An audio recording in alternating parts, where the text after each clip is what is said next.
Hello दोस्तों, मैं धनंजय गुप्ता आपका स्वागत करता हूं आज एक नई वीडियो में। आज की इस वीडियो में चैप्टर बायोमॉलिक्यूल से हम एक नई टॉपिक डिस्कस करेंगे। आज के इस वीडियो की हमारी टॉपिक है कार्बोहाइड्रेटों का महत्व, इम्पोर्टेंस ऑफ कार्बोहाइड्रेट्स। दोस्तों, आज की ये वीडियो बहुत ही सिंपल है। आपको पहले से ही पता होगा कार्बोहाइड्रेट के उपयोग या महत्व क्या है, परंतु इस वीडियो में मैं आपको एक बार रिमाइंड कराऊंगा और सभी पॉइंट को मैं बहुत अच्छे से समझा दूंगा ताकि आपको दोबारा कोई कंफ्यूजन ना हो इन पॉइंट्स को लेकर। तो चलिए बिना समय गंवाए आज की इस वीडियो को स्टार्ट करते हैं। हेडिंग लगाते हैं कार्बोहाइड्रेटों का महत्व, importance of carbohydrates. Point wise करके हम कार्बोहाइड्रेट के महत्व को पढ़ेंगे और उसको समझने का भी प्रयास करेंगे। जहाँ तक संभव होगा हम अपने डेली लाइफ से इसको रिलेट भी करेंगे। तो चलिए स्टार्ट करते हैं। पॉइंट 1, कार्बोहाइड्रेट पौधों तथा जंतुओं दोनों के लिए आवश्यक है। अब आवश्यक क्यों है, इस बात को थोड़ा समझने का प्रयास करते हैं। पौधों के लिए यदि बात करें तो आप जानते हैं पौधे प्रकाश संश्लेषण क्रिया द्वारा अपना भोजन तैयार करते हैं और प्रकाश संश्लेषण क्रिया में पौधे ग्लूकोज का ही निर्माण करते हैं। आपने अपने लोअर क्लासेस में पढ़ा है कि कार्बन डाइऑक्साइड जल का प्रयोग करके, कार्बन डाइऑक्साइड और जल का प्रयोग करके सूर्य के प्रकाश और क्लोरोफिल की उपस्थिति में पौधे अपना भोजन बनाते हैं, जिसको प्रकाश संश्लेषण कहते हैं। और प्रकाश संश्लेषण की एक रिएक्शन होती है और उस रिएक्शन में हम लोग उत्पाद के रूप में ग्लूकोज का ही निर्माण करते थे। यानी कि पौधे के द्वारा बनाया गया भोजन ग्लूकोज होता है और आप जानते हैं ग्लूकोज एक कार्बोहाइड्रेट है। इसके अतिरिक्त पौधे ग्लूकोज को स्टार्च के रूप में संग्रहित करते हैं। स्टार्च भी एक कार्बोहाइड्रेट है। पौधों के बारे में आपने पढ़ा है कि पौधों की कोशिकाओं में कोशिका भित्ति होती है जो कि सेलुलोज से बनी होती है और सेलुलोज भी एक प्रकार का कार्बोहाइड्रेट है। तो इन सभी बातों के आधार पर आप समझ सकते हैं कि पौधों के लिए कार्बोहाइड्रेट बहुत ही आवश्यक है। अब बात करें हम दूसरे जीवों की यानी कि जंतुओं की। तो यदि हम बात करें जंतुओं की तो जंतु जो होता है ग्लाइकोजन को स्टोर करते हैं, यानी कि जंतुओं का संचित भोज्य पदार्थ होता है ग्लाइकोजन और ग्लाइकोजन भी कार्बोहाइड्रेट है। इसके अलावा जंतु कोशिकाओं में ग्लूकोज का ऑक्सीकरण होता है जिससे उनके शरीर को या कोशिकाओं को ऊर्जा प्राप्त होती है जिनसे वे अपने सभी कार्यों को करते हैं। और आप जानते हैं ग्लूकोज भी कार्बोहाइड्रेट है। तो इस प्रकार जंतुओं के लिए भी कार्बोहाइड्रेट आवश्यक है और पौधों के लिए भी आवश्यक है। आप जानते हैं कि पौधे तो ग्लूकोज का निर्माण प्रकाश संश्लेषण क्रिया द्वारा कर लेते हैं, परंतु जंतु ऐसा नहीं कर पाते हैं क्योंकि उनके पास क्लोरोफिल नहीं होता है। इसलिए जंतुओं या हमारे लिख सकते हैं हमारे भोजन का बहुत बड़ा भाग कार्बोहाइड्रेट होता है। क्योंकि हमारे शरीर में कार्बोहाइड्रेट का संश्लेषण नहीं होता है, इसलिए हमको भोजन के द्वारा कार्बोहाइड्रेट ग्रहण करना होता है। अब आप सोचेंगे कार्बोहाइड्रेट ग्रहण करना आवश्यक क्यों है, तो मैंने अभी आपको बताया कार्बोहाइड्रेट से ही हमारे शरीर को ऊर्जा मिलती है। अगले पॉइंट में बहुत अच्छे से क्लियर हो जाएगा कि ऊर्जा कैसे मिलती है। कार्बोहाइड्रेट शारीरिक ईंधन के रूप में कार्य करते हैं। इस बात को थोड़ा समझते हैं। आपने देखा होगा कि बाइक में पेट्रोल का यूज करते हैं हम।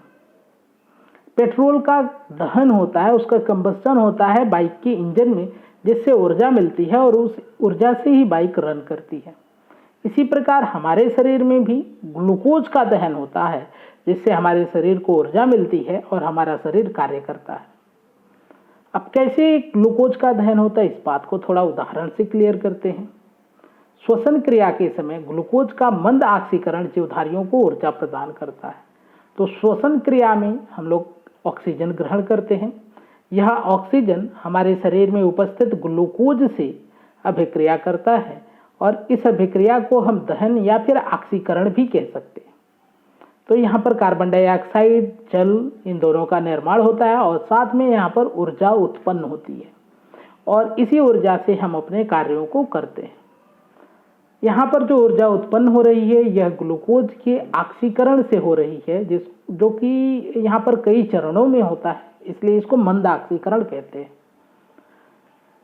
यह नॉर्मल दहन से अलग है। जैसे आप कंबस्शन देखते हैं कि कुछ दहन हुआ और अचानक से बहुत सारा प्रकाश और बहुत सारी ऊष्मा उत्पन्न हुई, ऐसा यहाँ पर नहीं होता है। यहाँ पर जो दहन है या फिर आप कहें ऑक्सीकरण है, वो कई चरणों में धीरे धीरे होता है, तो धीरे धीरे ऊर्जा मुक्त होती है।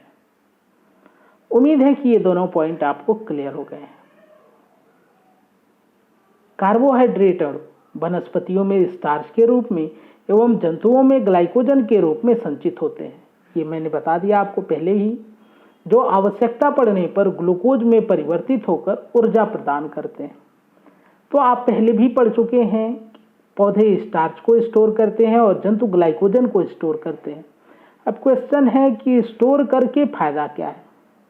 तो किसी विषम परिस्थिति में यदि पौधे को ग्लूकोज न प्राप्त हो पाए, यानी पौधा प्रकाश संश्लेषण न कर पाए, तो उसके अंदर जो संचित स्टार्च होता है वह अपघटित होकर ग्लूकोज का निर्माण करता है, जिससे पौधे को ऊर्जा प्राप्त होती है। जैसा कि अभी हम लोगों ने देखा कि ऑक्सीजन से अभिक्रिया करने के बाद ग्लूकोज के ऑक्सीकरण के बाद ऊर्जा उत्पन्न होती है। ठीक इसी प्रकार किसी जंतु को यदि विषम परिस्थितियों में भोजन न मिले, तो उसके शरीर में जो संचित ग्लाइकोजन है वह ग्लूकोज में अपघटित होता है और ग्लूकोज का ऑक्सीकरण कराया जाता है, जिससे उसके शरीर को ऊर्जा मिलती है। यही कारण है कि पौधे स्टार्च का और जंतु ग्लाइकोजन को संचित करते हैं। कार्बोहाइड्रेट कोशिका भित्ति का संरचनात्मक घटक होता है। अभी मैंने बताया कि पौधे की कोशिका की एक विशेषता होती है कि उसमें कोशिका भित्ति की एक परत होती है, और कोशिका भित्ति का निर्माण जो होता है वह सेलुलोज से होता है। तो पादप कोशिका भित्ति का मुख्य घटक सेलुलोज होता है, और सेलुलोज एक प्रकार का कार्बोहाइड्रेट है। मोनोसैकेराइड, आप जानते हैं मोनोसैकेराइड एक प्रकार के कार्बोहाइड्रेट हैं। डी राइबोस तथा 2-डीऑक्सी डी राइबोस, ये दो मोनोसैकेराइड हैं जो कि न्यूक्लिक अम्ल यानी डीएनए और आरएनए में पाए जाते हैं।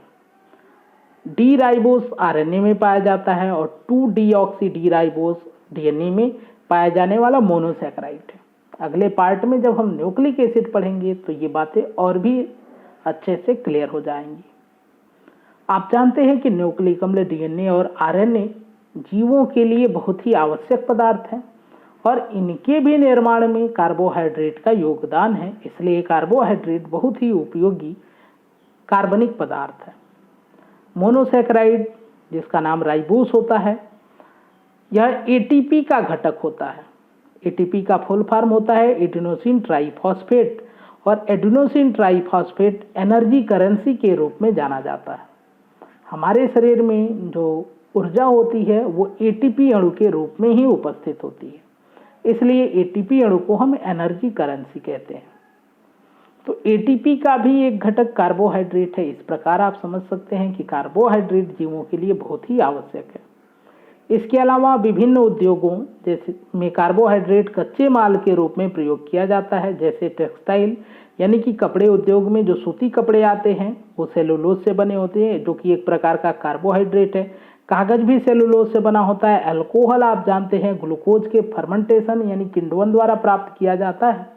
तो इन उद्योगों में भी कार्बोहाइड्रेट का उपयोग किया जाता है कच्चे माल के रूप में। ये कार्बोहाइड्रेट के कुछ विशेष महत्व हैं। इसके अलावा बहुत सारे महत्व हैं, लेकिन आप इतना ध्यान रखें आपके लिए पर्याप्त होगा। तो दोस्तों, ये थी आज की वीडियो। उम्मीद है आज की वीडियो से आपको लाभ होगा, आपको वीडियो पसंद आएगी।